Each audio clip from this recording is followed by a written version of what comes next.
mês do Outubro Rosa, vale lembrar o quanto é importante realizar os exames de prevenção de câncer de mama. Hoje vamos contar a história de uma jovem que luta contra a doença e com certeza é uma vencedora. Eu recebo aqui nos nossos estúdios a jornalista de moda, Carol Marques. Muito obrigada pela sua presença, Carol. Obrigada a vocês. Carol, quando é que você descobriu que estava com a doença? Bom, em fevereiro, quando eu retornei da viagem de férias, eu fui até a ginecologista. Na verdade, eu já tinha percebido que eu estava com um seio, né, que tinha um carocinho, algo diferente do normal. E isso aconteceu, na verdade, o ano passado, só que a gente sempre vai adiando, vai deixando com aquele medo, até um certo receio. E então, quando eu fui em fevereiro, né, na ginecologista, ela acabou fazendo o exame e me encaminhou para fazer um ultrassom, onde nós vimos que realmente havia um nódulo de um aspecto diferente. Então, ela comentou comigo que ela poderia fazer a cirurgia para remoção, para encaminhar para biópsia, mas ela preferia que fosse indicado para um mastologista.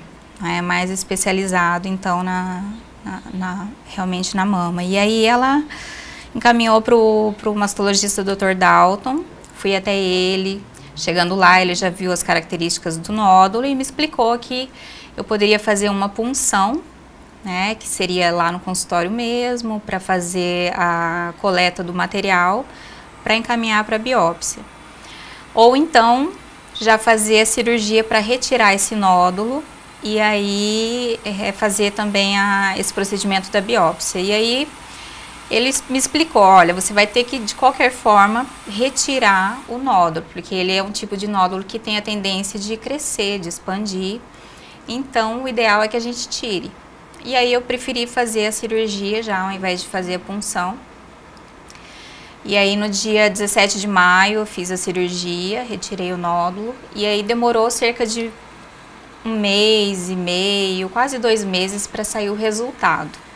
Aquela tensão. Aquela tensão, né? Porque a gente fica apreensiva e tudo mais. E no meu caso foi até pior, porque quando ele me ligou, ele falou assim que os laboratórios não estavam conseguindo diagnosticar o que realmente era, porque era algo diferente. Então eles encaminharam para São Paulo e por conta disso demorou ainda mais tempo. Nossa. E aí quando chegou, ele me chamou até o consultório, né? Fomos eu e meu marido. E aí ele, na verdade, tinha saído a metade do resultado. Não tinha saído totalmente. E o que significava essa metade, né? Ele diagnosticou que realmente era câncer de mama.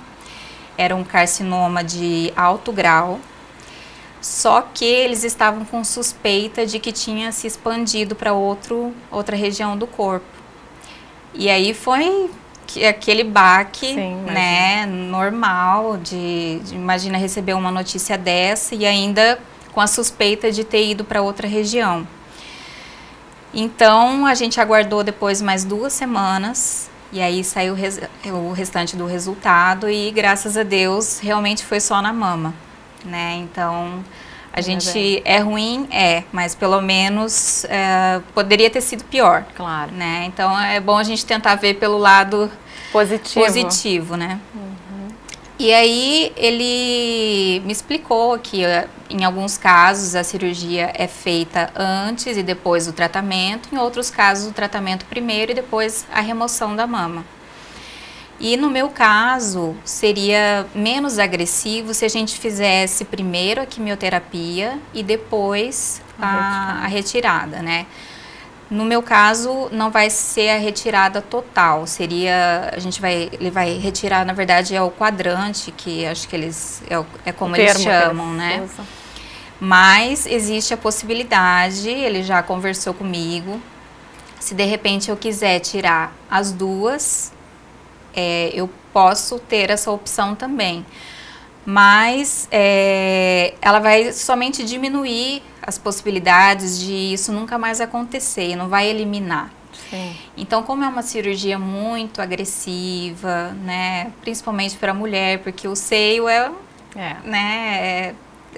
que representa a feminilidade, né? Então, ainda estou pensando, porque eu ainda tenho um tempo para pensar, como eu ainda estou em tratamento, né? Então, a cirurgia próxima vai ser agora em dezembro. Então, até lá eu tenho um tempinho ainda para pensar o que eu vou realmente fazer. Agora você está passando por um tratamento, por quimioterapia. Isso, agora eu estou fazendo a químio. Eu fiz 12 sessões de quimioterapia, que eles chamam de quimioterapia branca. Então, é uma vez por semana, toda quarta-feira eu vou, faço, fico lá cerca de 2h30, 3 horas fazendo a químio. E depois dessas 12 brancas, que eu já encerrei, né, esse procedimento, agora eu iniciei as vermelhas, que na verdade são 4 sessões, porque dizem que as vermelhas são um pouco mais agressivas do que as brancas. Então, até a doutora falou, vamos começar devagar para você não se assustar, né, porque realmente é uma fase assim bem pesada.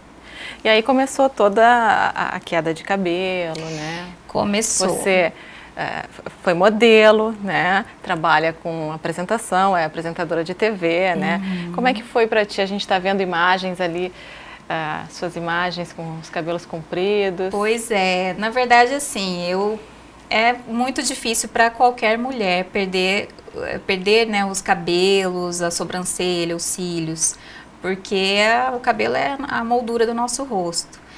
E principalmente, né, no meu caso, já fui modelo, já fui Miss, e também sou jornalista, também, né, trabalho com a imagem, então é ainda mais importante, né, nesse caso. E aí o que eu fiz? Eu falei, bom, eu vou tentar levar de uma forma mais positiva, levar na esportiva, porque se a gente se abalar tanto, isso acaba prejudicando o tratamento. Claro.